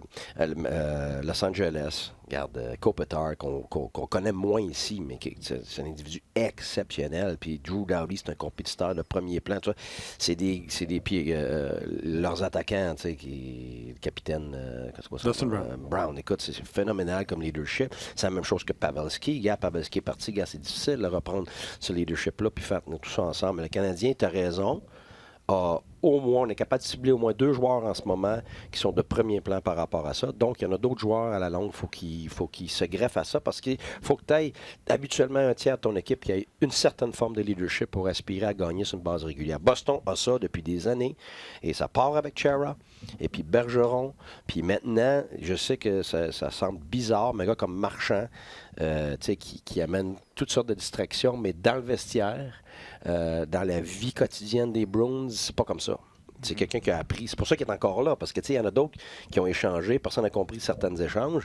Ça a rapport à ça. Est-ce que tu embarques dans le bateau ou non? Est-ce que tu embarques dans cette culture-là? Fait que tu peux pas gagner sur une base régulière si tu n'as pas une culture forte. Ta culture forte dépend toujours de ton leadership. Alors, c'est toujours cette séquence-là. Tu vas avoir des relations entre les joueurs, mais tu formes ta culture parce que tes leaders ont acheté, parce qu'ils transmettent ça tous les jours, parce que c'est des exemples de premier plan. Fait que, tu sais, les gars de talent, là, qui ne vont jamais dans le gym, qui ne suivent pas les règlements, c'est un cancer, c'est pas un capitaine. C'est pas parce que tu as un C sur le chandail. Là. Nous, on le sait, parce qu'on sait toutes les informations des équipes, mais de l'extérieur, moi, je vire fou quand j'entends ça à la radio. Ah, tel gars, tu sais, c'est un vétéran, puis c'est un leader pour les autres, puis moi, je sais que c'est un cancer. J'étais sûr que vous écoutiez pas la radio. Non, mais cette année, je l'écoute. OK. J'ai ça. Je veux qu'on réponde à une question Facebook. OK, parce qu'il y avait une autre particularité de Boston énorme. Là. Ce qu'on va faire, là, oui, c'est je vais juste répondre à cette question-là. On va mettre fin au Facebook Live tout de suite après. On va y aller une réponse rapide parce que je veux que les gens viennent sur rds.ca pour vas-y. Il y a beaucoup de questions. Daniel Junot sur Facebook, il dit ça dévie un peu, là, mais il dit est-ce que c'est dangereux? Hey, les commentaires viennent de défiler. Je m'excuse. Je l'avais. OK. Le Canadien doit y aller avec ses forces et advienne que pourra par rapport au match de ce soir. Il dit si on s'entre uniquement à arrêter le gros trio des Bruins, on va se mettre à jouer défensif à outrance, on va dévier du plan de match. Puis il parle de discipline là-dedans aussi. Là. Il a raison, mais c'est parce que le mot pour moi là-dedans qu'il utilise, c'est uniquement. C'est jamais comme ça que ça se passe. Tu n'as pas uniquement une affaire, un focus. Quand un joueur arrive à l'Arena, la journée de match, écoute, il y a des tonnes de tableaux à consulter et à apprendre par cœur. Qu'est-ce qu'on va faire sur les face-offs, zone défensive, zone offensive? Qu'est-ce qu'on va faire sur l'avantage numérique? Tu as un meeting complet là-dessus. Qu'est-ce que tu vas faire en désavantage numérique? Tu as un meeting complet là-dessus. À 5 contre 5, c'est quelle tendance majeure des Bruins qu'il faut contrer? Toi, et de l'autre côté, tes forces. Face-off, exemple, non, mais c'est parce que c'est pas... Oui, mais les centres, là, c'est à tous les matchs. Là, ils regardent Bergeron, Krejci, toute la gang. Fait que là, ils savent, c'est gaucher, droitier, leur tendance, leur faiblesse, qui a eu du succès contre eux autres. Ça, c'est à part ça, juste les centres. Mais quand on parle de face-off, c'est la structure de ta mise au jeu pour toute ton équipe. Comme les Bruins ont beaucoup de jeux préfets en zone offensive, parce que ça fait plusieurs années qu'ils jouent ensemble. Alors, ils sont mortels quand tu sais pas c'est quoi leur plan en zone offensive sur leur mise au jeu. Fait qu'il faut, s'il y en a 5 qui font régulièrement puis avec succès, il faut que les joueurs les apprennent par cœur. Parce que quand ils savent que quand ils voient le défenseur est tassé un peu vers la gauche, parce qu'ils vont faire celui-là. Quand ils mettent un défenseur au point de de hash mark, mais ça veut dire qu'il y a un avant qui va prendre la place. Tu apprends toutes ces tendances-là quand tu joues contre une équipe. Tu es extrêmement spécifique. En désavantage numérique, tu ne peux pas juste dire, OK, on fait ce qu'on fait. Hey, si tu fais ça, tu es mort. Parce que chaque équipe joue différemment sur l'avantage numérique. Ils ont des forces, des faiblesses. C'est un lancer sur réception, ce bord-là, ou ça ne l'est pas? Est-ce qu'ils vont passer par leur défenseur? Ils passent à travers. Est-ce qu'ils vont faire des jeux en bas de zone? Ils n'en font pas du tout. Est-ce que le gars devant le filet... Tu sais, il y a tellement de particularités dans les équipes, surtout dans les unités spéciales, que si tu ne te concentres pas là-dessus du tout, donc uniquement, ben tu es mort. À ce niveau ici, dans la Ligue nationale. Oui. OK? Mais, oui... Tu veux, quand tu as une bonne équipe, tu veux mettre tes forces sur la glace et puis majoritairement, tu veux te concentrer sur tes forces. Mais tu n'as aucun choix contre Boston. Ils sont trop dominants. La première ligne, tu ne peux pas juste dire, OK, advienne que pourra. Tu ne peux pas faire ça. Une bonne ligne, oui. Mais une ligne dominante, destructrice comme ça, tu n'as aucun choix de savoir qui va jouer contre eux, c'est quoi leur tendance, puis qu'est-ce que tu vas faire pour contrer ça. Je vais te donner un exemple. Attends, c'est parce que ça tombe dans mon dessin. Vas-y. Luc veut raccrocher. Oui, on raccroche Facebook. On poursuit la discussion, évidemment, les explications de Guy. Donc, faites le lien vers rds.ca. Ça va, Dépêchez-vous parce qu'il est à veille d'écrire. Dépêchez-vous. Allez, je ne sais plus. Là. Vous me dites de faire du tableau. Après ça, j'en fais. Vous m'arrêtez. Non, c'est juste qu'on prend un souffle entre deux. OK. On fait. Merci les gens de Facebook. Rejoignez-nous sur rds.ca. Puis on replonge. Qu'est-ce que tu allais montrer? Avant de replonger, oui. Peux-tu dire? Oui. La Gap, c'est près de chez nous. Je suis de Hull. C'est Sylvain qui écrit ça. Fred dit tout le monde de Gatineau, c'est où? La Gap. Jean-Michel dit Boulevard La Gap, c'est la rue de la microbrasserie Bas-Canada, meilleure microbrasserie au monde. Nice. Pat dit Boulevard La Gap à Gatineau, près du boulevard Grébert. Puis là, il dit Guy. Voilà, c'est réglé. Guy, c'est fan. Non, mais c'est drôle. Salutations à tout le monde. Non, mais tu as beaucoup d'humilité. Je suis certain que tu es capable d'en... C'est une rue. On parle du gap au hockey. OK. C'est le gap. Contrôle ton gap. C'est parce que c'est un mot anglais. Fait que tu peux y mettre n'importe quel article en avant ou en arrière. C'est notre choix, finalement. C'est un mot anglais. Absolument. Je trouve pas que ça sonne mieux, le gros gap, que le grand gap. Vas-y. Et puis il y a Maxime qui pose la question. Guy devrait avoir son propre show après les matchs. On jase version d'après-match. Mais manquez pas ce soir d'un autre angle. Exact. Sur RDS 2 et sur RDS Direct. Mais honnêtement, j'en reviens pas comment le monde se triple. Là. C'est fou. Là. C'est la réponse puis l'intérêt. Moi, je suis tout nouveau dans ce métier-là.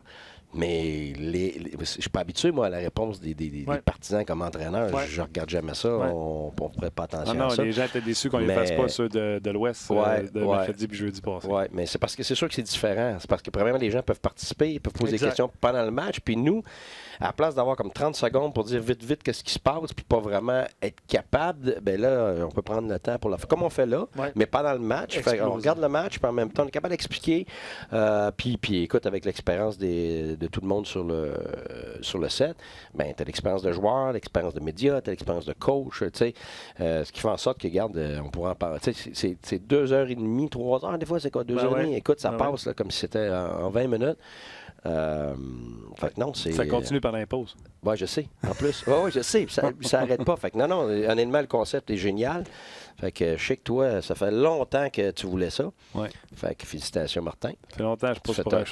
Tu as fait partie sûrement de la vague qui a emmené ça. Fait que félicitations. Fait que je peux profiter de la question de Maxime, puis c'est le rendez-vous est lancé pour ce soir. Oui, d'un autre temps, ça va être sur RDS 2, 19h30. Là, tu allais décider RDS Direct aussi, Martin, n'oublie pas. RDS Direct pour Luc, son 50. Là, je peux faire mon petit en plastique vite. Bon, OK, je vais te donner un exemple par rapport aux particularités des meilleurs joueurs. Oui. Bon, regarde. Je vais le faire ici. Zone offensive. En avantage numérique et à 5 contre 5. Ouais.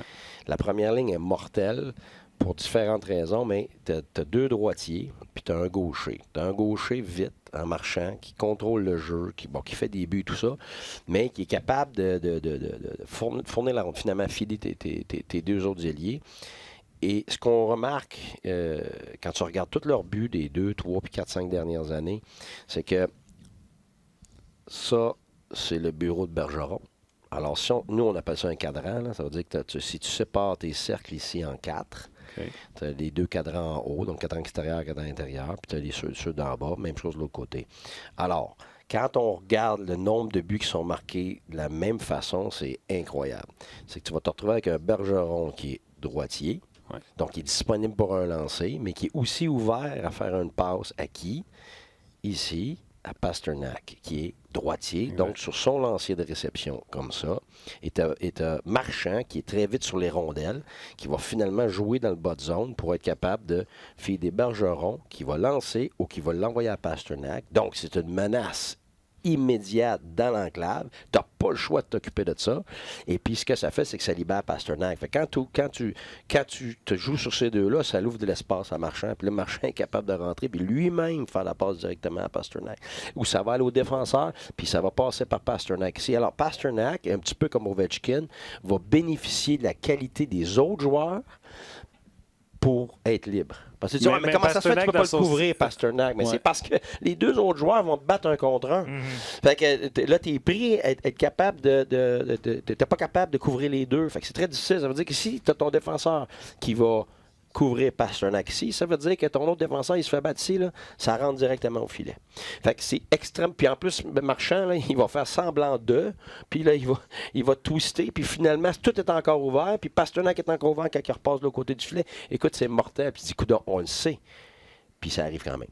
T'sais, c'est la même chose chez Ovechkin. Tu le sais, un avantage numérique, il est là, il va finir par avoir son lancer, il va l'avoir quand même. Oui, mais c'est parce que c'est à cause des autres menaces. Tu peux pas laisser le milieu ouvert puis aller chercher le golage. Fait que c'est très, très, très difficile à défendre. Fait que la minute ça prend du renfort de ton centre, là, ça prend du renfort de c'est parce que mais ton centre, il ne peut pas se tenir en plein milieu de la glace parce que les défenseurs vont régulièrement se faire battre par les meilleurs joueurs. Fait que ça veut dire que... Mais c'est la clé, ça. Il marche. C'est la clé pour le joueur comme Marchand de battre le défenseur. Est-ce qu'il doit le battre automatiquement? Il n'est pas obligé parce que, comment il s'appelle, Bergeron est extrêmement brillant. Regarde, il va se sauver 3-4 pieds et puis il va revenir après. Fait que toi, parce que la plupart des équipes jouent des défensifs de zone. Ça veut dire que quand il s'en va dans l'autre zone, tu le laisses tranquille. Oui, mais quand il revient, puis toi, tu as pris quelqu'un d'autre, tu le vois plus, lui. Fait que ça prend pas... en très peu de temps, ces gars-là deviennent ouverts. OK, c'est le fun, ça? Oui. Tu le défends comment? Personnellement... Tu pries? Mais non, tu pries pas. Il y en a beaucoup qui prient, là. Oui. Tu l'effaces un peu? Oui, on va l'effacer un petit peu avec le semblant d'efface qu'on a. C'est bon parce qu'on a répondu à plusieurs questions par rapport à la défensive de zone aussi. Le Claude posait cette question-là plutôt. C'est parce qu'en ce moment, il y a une tendance dans la Ligue nationale. Est-ce que c'est une tendance qui va se continuer? Oui, c'est que dans la Ligue nationale, ça n'a jamais joué homme pour homme. En Amérique du Nord, là, tu ne joues pas homme pour homme. Tu apprends tout petit à jouer zone. Et puis après ça, tu as des hybrides un petit peu. Mais tu ne joues jamais vraiment homme pour homme. En Europe, c'est le contraire. Ça fait des millénaires que c'est homme pour homme partout. Ils ne jouent pas. Mais ça prend le défenseur mobile, si tu veux. C'est parce que ça dépend aussi de la grandeur de la patinoire. En Europe, c'est tellement grand que tu veux jouer zone. Oui, mais ta zone est énorme. Fait que tu veux couvrir quelqu'un, là, c'est pas évident. Là. Fait que depuis qu'ils sont tout petits, mes enfants, on est arrivés là-bas, ils n'avaient jamais joué ça homme pour homme. Puis ils étaient tout petits, ils étaient oui. Puis tous les entraînements sont basés sur homme pour homme. Fait qu'après ça, moi, j'arrive avec une défensive de zone. Ça nous a pris 3 mois. Vraiment, là, le faire comme moi je voulais, 3 mois. Parce qu'ils sont tellement drillés à faire ça de cette façon-là. Maintenant, dans la Ligue nationale, la raison pour laquelle c'est introduit, c'est pas pour copier les Européens, mais c'est une des raisons, une raison semblable, c'est que tu as l'activation des défenseurs. Tu n'as pas la grandeur de la patinoire, mais on enlève la ligne rouge. Puis après ça, 2, l'activation des défenseurs en zone offensive fait en sorte que là, regarde, ça passe d'une zone à l'autre, puis c'est très difficile de couvrir juste ta zone. Boston sont exceptionnels en zone défensive parce que, comme je te dis, ça fait 15 ans que je joue de la même façon. Puis ils ont des gars comme Chara, puis Bergeron, que c'est pas des rebelles, c'est des intelligents qui le font. Tu sais, Marchand, t'as beau penser ce que tu veux, mais c'est Équipe Canada, joueur de premier plan, qui suit la parade au hockey, là, regarde, il fait pas n'importe quoi, là. Non, puis Chara couvre une zone demi. Mais en plus de couvrir, c'est pas ça. C'est que Chara, là, la minute qu'il y en a un qui suit pas la parade, moi je le sais, là, c'est hey, tu vas suivre la parade. Tu vas suivre la parade. Puis, alors, c'est pour ça que tout le monde joue de la même façon. Okay. Que ce soit la première ligne, la quatrième ligne. Fait que défensivement, cette ligne-là va jouer de la même façon que la quatrième ligne et la troisième ligne. Nous, on défend comment? Ben, premièrement, tu ne peux pas laisser n'importe. Y en a-tu de l'espoir? Contre une ligne comme ça, c'est triste, là, mais il faut que tu sois moins agressif. Gaston l'a dit tantôt. Quand tu es trop agressif contre 3 gars, quand tu en as un, c'est correct. Mais quand tu en as 2, quand tu en as 3, regarde, tu cours partout. tu vas avoir beaucoup de difficultés. Les seules équipes qui vont être capables de le faire, c'est une équipe comme Saint-Louis, avec des défenseurs énormes qui sont capables d'aller fermer la gap très rapidement. Même s'ils se font battre, leur bâton est encore dans le chemin. Ils sont énormes. Ils ont beaucoup de joueurs d'attaque qui vont défendre, qui vont couvrir l'intérieur, bloquer des lancers, tout ça. Et puis, ils sont gros et forts. Fait que c'est plus difficile pour cette ligne-là de pouvoir s'insérer à l'intérieur. Alors, il n'y a presque pas d'équipes qui ont ça pour être capable de contrer ça. Puis c'est pour ça qu'à chaque année, cette ligne-là, elle domine complètement. Puis l'autre, Colorado, maintenant, c'est semblable. Ouais. C'est une ligne tellement dominante parce que les 3 joueurs sont dominants. Les 3 joueurs sont grands et forts. Les 3, un petit peu comme ce que ça a fait quand Washington... Ovechkin, oui, il a commencé vraiment à jouer de la bonne façon, à payer le prix, à inspirer son groupe. Oui, mais il a pu respirer parce que maintenant, tu as eu le jeune qui a eu des problèmes. Non, le jeune. Non, Kuznetsov. pas un tough. Kuznetsov qui est arrivé et que ça a relâché beaucoup de pression pour Backstrom et Ovechkin. Puis ça fait en sorte que maintenant, là t'en avais 3. Là, c'est difficile de couvrir tous ces gars-là. Tu le mets sur la même ligne, tu ne mets pas sur la même ligne. Fait que ce qui fait en sorte que c'est la quantité de tes joueurs de premier plan qui fait que tu as ça. Le Canadien défend ça comment à soir? Je viens de le dire. Tu n'as pas le choix de rester beaucoup plus à l'intérieur ici. Tu cours pas après ça. Non, c'est ça l'affaire. Puis tu cours défends. après Marchand. Là, pour les gens qui sont juste en audio, là, Ouais. Guy a dessiné à partir des oreilles, pas plus loin. Ce qu'on appelle pas les oreilles. en anglais, on dit home base. Pourquoi? Parce que home base, c'est comme au baseball, ça ressemble à une plaque de Au marbre, c'est ça. Fait que ça ressemble au marbre. Ça, c'est l'endroit où il y a, je pense, une affaire comme 65 à 70% des buts qui sont marqués. Ils viennent de là, soit directement ou un tip, un rebound. Comment dans l'enclave. Un rebond. C'est ça, exactement. Ce qui fait que, OK, tu vas peut-être te promener à l'extérieur. Ça va avoir l'air menaçant, mais de l'intérieur, ça va être très difficile de pouvoir percer ça. Fait que, oui, tu n'as pas le choix d'envoyer quelqu'un sur la rondelle. Tu ne vas pas avoir 5 gars qui restent en dedans là, avec les Cowboys et les Indiens. Tu sais, il fait le tour. C'est pas ça. Tu as toute la pression. Tu veux créer un revirement, tu veux être là premier sur la rondelle dans les moments opportuns et tout ça. Quand le défenseur est là, tu ne vas pas le laisser marcher, mais tout ce qui va se passer en bas de zone, c'est là, puis sur les côtés de bande, en bas des points de mise au jeu, c'est là que quand tu en envoies 1, puis 2, puis 3, la grande mode dans le national maintenant, c'est l'ailier qui va descendre sur la bande comme ça. Là. Ouais. Ils attendent juste ça. Ils attendent juste ça. T'sais, Toronto a eu beaucoup de difficultés contre ça parce que Toronto vient fermer ce qu'on appelle fermer les rails. Pourquoi on appelle ça les rails avec les points de mise au jeu? C'est que quand tu viens fermer ça, c'est une mode qu'il n'y avait pas avant, ça. Tu laisses ton défenseur, alors les crooks, ces gars-là qui ont de la mobilité, tu laisses ça ouvert, puis là, ça crée toutes sortes d'ouvertures. Puis Pasternak se cache. Il se cache. Parce que Pasternak, il ne reste pas là comme un innocent. Là, je t'ai montré où ils finissent pour avoir le plus de chances possible, le plus de buts. Mais il se déplace. Mais il se déplace. C'est ça. Tu le vois plus, puis à un moment donné, tout d'un coup, il est rendu là. Puis Pasternak, contrairement à Ovechkin, il est beaucoup plus bas. Ovechkin, je sais qu'il se tient un peu plus haut, un peu plus à l'extérieur. Pasternak, là, Bruins Way, il a le nez un peu plus dans le trafic. Il est plus proche du gardien. Ovechkin va le faire, mais c'est quand il décide d'aller sur son lancer sur réception, il va s'écarter un peu, mais c'est un des seuls qui est capable. Stamkos va le faire, mais Stamkos a beaucoup plus de succès quand il est plus bas. Puis tu le vois maintenant, il est beaucoup plus bas qu'avant. Puis les gardiens de but, maintenant, les lancers de réception, le top des cercles, il en rentre presque jamais. Quand ça rentre, c'est une faiblesse du gardien de but où il a été... non, puis le gardien ne porte pas le même respect. Il ne voyait pas parce qu'il y a eu du screen. C'est ça. Le gardien ne porte pas le même respect au joueur qui était à 2 pieds de lui que le joueur qui était en haut des cercles. Fait que là, ça ouvre autre chose à Bergeron, à Marchand. Exactement. Alors, si c'est un ailier qui descend ici, là, ça veut dire que c'est Bergeron qui est complètement ouvert. Fait que si tu laisses Bergeron ouvert, lui, c'est un lancer, c'est une passe, il leur passe. Écoute, Bergeron a tellement d'outils dans sa boîte à outils que tu peux pas dire, OK, il fait toujours ça. Non, c'est pas vrai. C'est ça qui est difficile. C'est un joueur extrêmement intelligent. Moi, en tout cas, c'est un des individus que je respecte le plus dans la Ligue nationale, de par son attitude, son éthique de travail, sa constance, le type de personne qu'il est hors glace. Écoute, c'est exceptionnel. Alors ça se répercute sur tout le monde, comme Chara.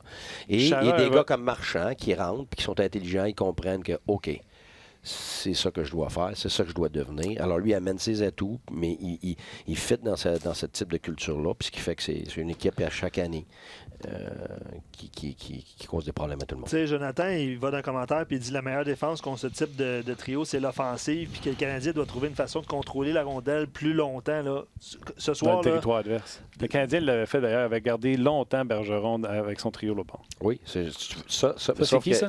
Jonathan. Ouais, Jonathan. Sauf que le problème problème avec cet énoncé-là, c'est un énoncé intelligent. Ouais. C'est ce que tout le monde veut. Tous les coachs veulent ça. C'est Tous sûr. les joueurs veulent ça. C'est sûr. C'est parce que quand tu traverses la rouge, là, Ben, ça c'est te prend parce un plan. Ben non, ben c'est ça. C'est que, regarde, quand tu es à la rondelle, tu es à l'offensive. Quand tu n'es pas à la rondelle, Ouais. tu es à la défensive. Ouais. Fait que si tu l'as pas, tu vas être obligé de défendre. Tu peux Ouais. pas dire, il faut avoir la rondelle dans une Ouais, offensive. Mais non, mais tu l'as pas. Moi, là, je vais aller au bord. C'est ça. Fait que là, oui, contre n'importe qui, tu veux garder la rondelle le plus longtemps possible en zone offensive, tu veux créer la possession de rondelle, tu veux activer tout le monde. Mais quand tu joues contre une ligne contre ça, puis tu veux faire ça, ben, tu passes 30 secondes dans ta zone. Je veux dire, dans ta zone, OK, en étant Boston. Puis, mettons, Montréal a le contrôle de la rondelle. Puis là, le troisième homme s'aventure en bas des hash marks. Puis là, le défenseur rentre au point de mise au jeu. 2 contre 1. 3 contre 1, 3 contre 2, puis c'est ça le problème. Parce qu'une ligne normale, ça va arriver. Tu ne veux jamais en donner des surnoms, mais une ligne normale va scorer un but à tous les, je sais pas, 10 surnoms. Mais eux, ça va être un but à toutes les 2. Fait que tu vas, en jouant de cette façon-là, avec cette mentalité-là, tu vas être pogné à avoir 2 contre 1, un échappé, un 3 contre 1. Puis c'est pas parce que tu n'es pas bon en zone offensive. C'est tout simplement parce que quand tu vas lancer puis il y a un rebond, c'est pas toi qui as la rondelle. Ben là, c'est l'autre équipe qui est partie. Fait que tu peux pas contrôler la rondelle pendant 1 minute de temps parfaitement sur ta palette dans la Ligue nationale. Ça ne se fait pas. C'est impossible. Non, puis les Blues qui avaient été excellents à faire du cycling dans la zone adverse, changer de trio avant même que l'autre côté on ait le temps de changer. Ils l'ont fait aux Stars, ils l'ont fait à tout le monde. Ils l'ont fait un peu aux Bruins, mais c'était plus difficile, je te dirais, de le faire aux Bruins. Question, tu as joué demi-finale de Coupe Stanley, finale de conférence contre les Bruins. Chara, est-ce que c'est on rentre pas de son bord parce que trop gros, trop grand, trop fort, ou au contraire, on chip en arrière de lui pour le faire tourner? Comment? Ou tu n'as même pas de stratégie comme ça? Non, la vérité, non, tu n'as pas vraiment le choix, c'est particulier. Puis tu peux te mettre ta tête dans le sable et dire, regarde, c'est un joueur comme les autres, mais c'est faux. Mais tu rentres de son bord ou tu l'évites? La vérité, là, c'est que tu dis pas on évite son bord, mais les joueurs vont essayer d'éviter son bord. Puis la raison, elle a changé avec le temps. Avant, c'est parce qu'il était extrêmement robuste, puis écoute, c'était épeurant, là. Mettons, on a une Martin Saint-Louis, nous autres, à 5 pieds 5, 5 pieds 6. Puis ça, c'est sur patin, c'est 7 pieds, là, c'est 275 livres. Là. Imagine 2 minutes, là, ça arrive comme un train. Ça, avant, c'était extrêmement dissuasif parce qu'il jouait une game plus tough, plus présente, plus agressive, tout ça. Mais avec le temps, pour se gérer, pour être capable de continuer à jouer à la Ligue nationale, il va le faire sur une base très peu régulière. Il va utiliser beaucoup plus sa portée. Et ça, c'est autant dissuasif. Pourquoi? Parce qu'un joueur de talent veut contrôler la rondelle, veut avoir de l'espace, veut se créer de l'espace pour voir le jeu, pour faire un jeu, pour faire la passe. Parce que quand tu n'as pas de temps et d'espace, regarde, tu n'es pas capable de faire des jeux. Un joueur comme ça va t'empêcher justement d'avoir l'espace puis le temps. Fait que c'est sûr que tu ne veux pas aller de son bord parce que... Si c'est son bord, tu vas chipper pour le faire. C'est ça, tu vas toujours t'en débarrasser. Puis tu dis, OK. Puis, fait que là, il y a eu des tendances où tu dis, OK, on l'a essayé nous autres, OK, on va la mettre dans son coin. On va attaquer son bord, puis on va la mettre dans son coin, puis on va y aller à 2. Et c'est vrai que tu peux arriver premier. Mais le problème, c'est qu'une fois que tu y touches à sa portée, il est quand même là pareil, même s'il est en retard. Ce qui fait que c'est un problème qui ne résout pas vraiment. Tu arrives 10 pieds avant lui, mais avec son bâton, il te touche. Oui, mais c'est ça. C'est ça l'affaire. Puis en plus, c'est une équipe qui se replie extrêmement vite devant le filet. Fait que t'as beau avoir la rondelle, puis tu te promènes contre eux autres, tu fais le tour, mais c'est ça qui arrive. Tu fais le tour, mais bonne chance de venir scorer à l'intérieur. Ça va arriver, mais ce que je te dis, ça arrive vraiment pas sur une base régulière. Puis c'est pour ça que les Browns sont bons chaque année. Alors, juste sa présence de partie dans les prochaines années, ça va être énorme. Est-ce que Boston ne sera pas bon? C'est pas ça que je dis, mais c'est clair que ça va être un élément que presque personne a, sauf des équipes comme par exemple Saint-Louis. Tu regardes la défensive de Saint-Louis, c'est toutes des géants. Puis moi, je peux te dire une chose, notre équipe, là, quand on regarde nos statistiques après contre eux, là, tu comptais sur tes doigts le nombre de fois qu'on avait été capable d'aller à l'intérieur avec la rondelle. Mais c'est pas parce que les gars avaient physiquement peur de se faire frapper. Les gens, c'est ce qu'on pense toujours. Ils sont gros, ils sont forts, on a peur de se faire frapper. C'est pas ça. C'est que t'as pas d'espace, t'as pas de temps. Fait que tu essaies de t'éloigner de ça pour te créer du temps de l'espace. Oui, mais c'est exactement ça que l'équipe défensive veut. Elle veut te garder à l'extérieur. En désavantage numérique, tu veux garder les gens à l'extérieur. Défensivement, tu veux garder les gens à l'extérieur. Mais ça veut dire que par dissuasion, sans même rien faire, ces équipes-là sont en mesure de le faire. Et Boston, évidemment, est un expert de ça. OK. Des petites questions de coach, vite, avant d'aller aux commentaires. Oui, rapidement. Tu gères-tu Poehling aujourd'hui? Tu gères-tu son temps? Comment tu, comme coach, tu as un nouveau qui arrive? Comme Gaston dit. Claude a parlé, absolument. par contre, d'un gros bonhomme qui est capable de prendre des mises en jeu, qui a une game de 200 pieds. Puis Claude, tu sais, de réputation, il aime ça, des gars. Tous les coachs aiment ça. Ouais. Regarde, là, je veux dire, il n'y a pas un seul coach qui n'aime pas quelqu'un qui est bon dans les deux sens de la patinoire. Tous les joueurs aspirent à devenir ça, puis quand ils n'aspirent pas à devenir ça, ben tu ne gagnes pas. Fait que ce soit tes meilleurs joueurs, tes joueurs de troisième trio, quatrième trio, tu veux gagner, il faut que tu ailles la grande majorité de tes joueurs qui sont bons dans les deux sens de la patinoire. Fait que si un gars est déjà comme ça avant de commencer dans la Ligue nationale, bien, il y a une longueur d'avance. Donc, un entraîneur, habituellement, ça laisse être plus longue un peu. Parce que Poehling, on dit qu'il est responsable, va jouer avec les Lekonen et Barron. Donc, tu n'as pas besoin de le cacher même si tu joues contre les Bruins. Beaucoup moins. Puis, mais tu le caches pareil dans le sens que contre les Bruins, ce que tu veux faire, c'est que tu veux pas mettre des... Il faut absolument que tu mettes tes meilleurs joueurs capables de jouer contre la première ligne. Mais des meilleurs joueurs, pas dire de talent, là. Tes meilleurs joueurs non, ça va être le trio de Dano puis ça va être le trio de Thompson qui vont prendre les mises en jeu contre le trio de Exactement. Parce que, regarde, si tu fais pas ça, la différence est gigantesque. Là. C'est une ligne, regarde. Et si tu lui donnes un petit peu de temps d'espace, tu es mort. Ça veut dire que tu as besoin de tes meilleurs joueurs. Fait que si tu veux mettre le jeune contre eux autres, bien, sur la route, tu vas te faire pogner, c'est sûr. Mais à la maison, comme entraîneur, c'est sûr que, regarde, il faut que tu gères ça. Autant pour le jeune que pour ton équipe. Parce que, tu sais, tu mets le jeune contre ça aujourd'hui, là. C'est son premier match en national, c'est ça? Non, son deuxième, c'est l'an passé. Il avait joué le dernier match de la saison. Mais c'est son premier cette année. Donc, c'est sûr que le jeune est extrêmement nerveux. Même s'il dit non, là, ça, c'est une menterie. Fait que le jeune est très nerveux ce soir. Il veut se prouver. Il a sa chance, il veut rester là. Fait que, la minute que tu augmentes les exigences de la tâche, ben là, tu crées de l'anxiété.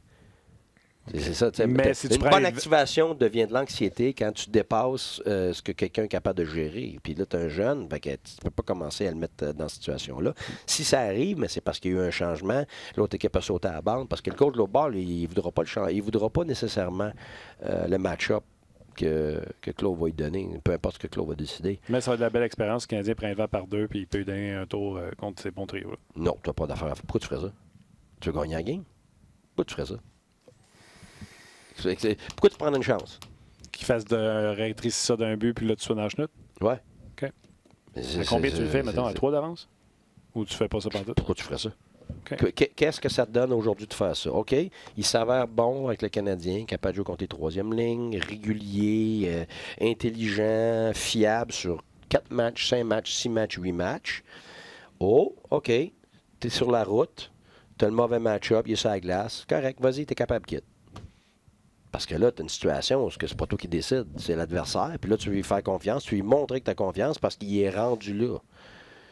Tu sais, moi, j'apprends à chanter, là. Je chante chez nous, là. Les rideaux, ils fondent, là. OK? Fait que je prends ma douche, puis je chante, c'est ça qui va arriver. Fait que tu me dis, OK, tu apprends à chanter. Puis là, je commence à chanter. Puis là, tu me dis, OK, tu vas aller chanter devant tes professeurs. OK, c'est correct. Je suis un peu nerveux pareil.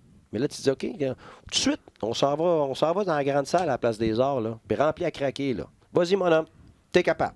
Complètement ridicule. Fait que tu veux protéger ton jeune, pas parce qu'il n'est pas bon, pas parce qu'il ne sera pas bon dans ces occasions-là, mais parce que, tu veux gagner le match, puis tu ne veux pas le mettre dans le pétrin, puis qu'après ça, lui, il s'en va chez eux avec la queue entre les deux jambes, il dit, je suis pas assez bon. Mais il n'était pas prêt à jouer contre la première ligne. Qui est prêt à jouer contre la première ligne? En partant? C'est qui? Non, mais vas-y, dans la Ligue nationale, là. Dans la Ligue nationale en entier, là. Combien de joueurs puis de lignes qui sont capables de jouer sur une base régulière contre cette ligne-là? Ben, c'est ça. Fait que tu vas demander à un jeune de le faire. Hey, moi... Ah non, mais je te pose la question. Je pense que c'est l'heure de s'en aller. Non, mais je suis pas en train de te ramasser. Je sais ce que tu as fait. Non, tu as posé la question pour que j'ouvre le sujet parce qu'il y a plusieurs personnes qui vont parler de ça, je comprends. Je sais que toi, tu penses pas ça. Mais t'es bon, je le sais. Je le sais. Poehling l'a dit, Julien l'a dit. Il y a des gars qui disent que c'est plus difficile de jouer dans la Ligue américaine. Tu as coaché dans la Ligue américaine. Poehling il dit mon style, c'est plus comme le style de la Ligue nationale de hockey. C'est un peu bizarre, ça. Peux-tu nous expliquer ça? Bonne chance.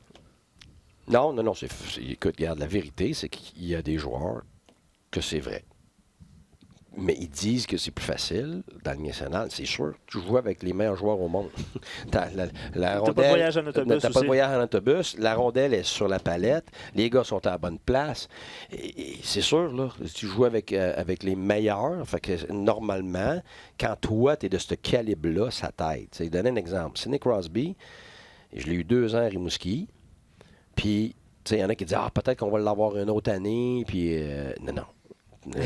Regarde, il y avait 17 ans, là, puis ça pressait qu'il s'en aille. Tu disais, mais il arrêtait encore. Ouais, mais plus dominant que dominant dans la Ligue nationale, ça marche pas. Là, il était rendu là. Fait que, moi, personnellement, je pense que il faut que tu sois rendu là pour que tu aies la confiance pour faire ça sur une base régulière. Fait que la Ligue américaine, il y en a que ça va les aider de rester là moins longtemps. Ben oui, mais regarde, donner un exemple inverse. Il y a des gars qui vont tout casser dans la Ligue américaine, puis arrivent dans la nationale, puis ils sont pas capables. Fait qu'ils ont beau dire que c'est plus facile dans la Ligue nationale parce que les joueurs sont meilleurs, mais ils sont pas capables de s'adapter à ça.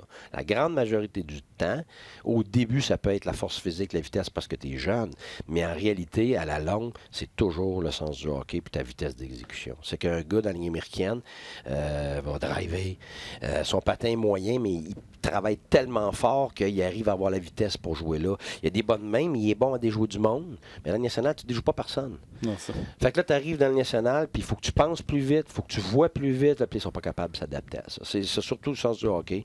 Ta capacité de lire extrêmement rapidement, puis ta vitesse d'exécution. C'est la grosse. Puis c'est pour ça qu'un gars américain peut être moyen, puis arrive dans le national, puis wow, il est très bon, mais c'est parce qu'il pense extrêmement vite. Mais il n'y a pas nécessairement les atouts pour aller faire un paquet de buts dans la Ligue américaine. Mais il y a les atouts pour jouer dans la Ligue nationale. Parce qu'il est capable de suivre les autres, il est capable de suivre ce qu'on appelle le rythme du jeu, il est capable de savoir que défensivement, il faut qu'il soit là rapidement. Puis le gars dans la Ligue américaine, souvent. Fait que c'est vrai et c'est pas vrai, ça dépend de l'individu. Mais je vais te dire une chose, par exemple. C'est sûr que la ligue la plus difficile à jouer, c'est probablement la Ligue américaine dans le monde. Dans le monde. À cause des disparités de tout. De talent, d'âge, disparité d'âge, disparité de talent, mais aussi parce que c'est probablement la ligue où les joueurs sont le plus motivés. Parce qu'ils sont juste aux abords de la Ligue nationale, puis ils savent que c'est juste un appel, puis c'est lui qui monte. Fait que même entre eux autres, dans l'équipe, tu as énormément de compétition. Fait que donc, tu es toujours en état de compétition. Tu n'es jamais en état de confort, finalement. Et puis, tu es tellement proche que tu le sens. Fait que là, tu es toujours... Puis, ils se sentent finalement... épiés continuellement, ça c'est l'autre chose aussi. Puis ils sont, comment je peux bien dire ça, ils sont, l'éthique de travail est toujours au maximum, même sur un 3-en-3, ils donnent ce qu'ils ont, parce que le gérant peut être là à n'importe quel moment. Puis c'est pas cette équipe-là, ils savent que les autres équipes regardent parce que c'est recruté par les recruteurs professionnels. Fait ils sont dépendants des entraîneurs, de l'opinion des entraîneurs, de l'opinion de ça. Alors que quand tu arrives dans la Ligue nationale, oui, ils sont dépendants, mais en même temps, là, quand tu es la vedette, là, que tu fais 8 millions, ces gars-là ont beaucoup de pouvoir, puis ils le savent. Puis dans le junior, ben c'est la même chose. Tu es les super vedettes, repêchés, tout ça. C'est pas une question de pouvoir, mais... Ils sont tellement meilleurs que les autres que là, ils ont un statut qui fait... Dans la Ligue américaine, tu n'as pas ça. Puis c'est très rare que tu aies des vedettes dans la Ligue américaine. Ce qui fait que le calibre est sensiblement le même entre les joueurs. Fait que ce qui fait, regarde, c'est 4 lignes à 100 000 à l'heure tout le temps. Puis ça se rentre dedans, puis ça frappe. Fait que c'est très dur à jouer contre ça. Fait que c'est dur parce que c'est fatigant. C'est dur parce que c'est très physique. C'est dur parce que tu as beaucoup de compétition égale. Fait que c'est la ligue la plus difficile à jouer. Mais comme entraîneur, c'est peut-être la ligue...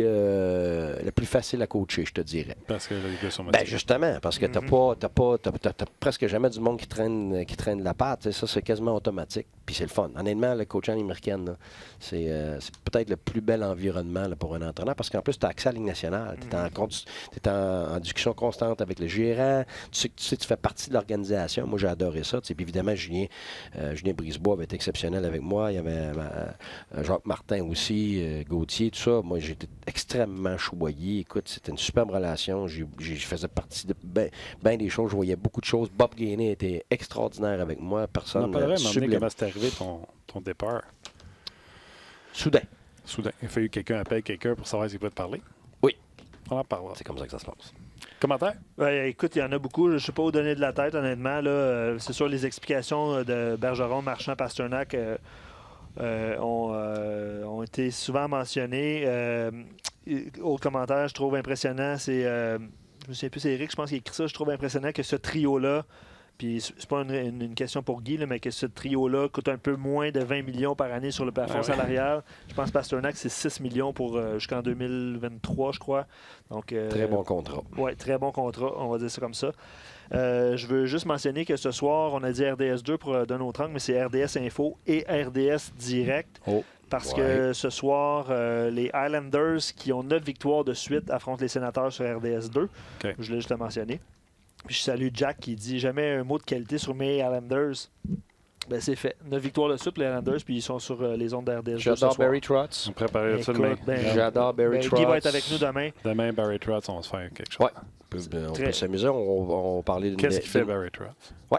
Ben, écoute, je ne peux pas tout dire, mais il y a certaines particularités qu'il a amenées avec Nashville, avec Washington, puis qui a amené là ici. Très, très bon sujet. Moi, je pense que ça marche en plus. Ça marche, mais là... Vraiment, il sait de quoi qu'il parle. Oui, absolument. Guy Boucher, t'as été bon? T'as été bon? Excellent. Ben, mais bon, c'est pas le diable. Faut être excellent. Moi, je garde-tu ce chandail-là pour d'un autre temps?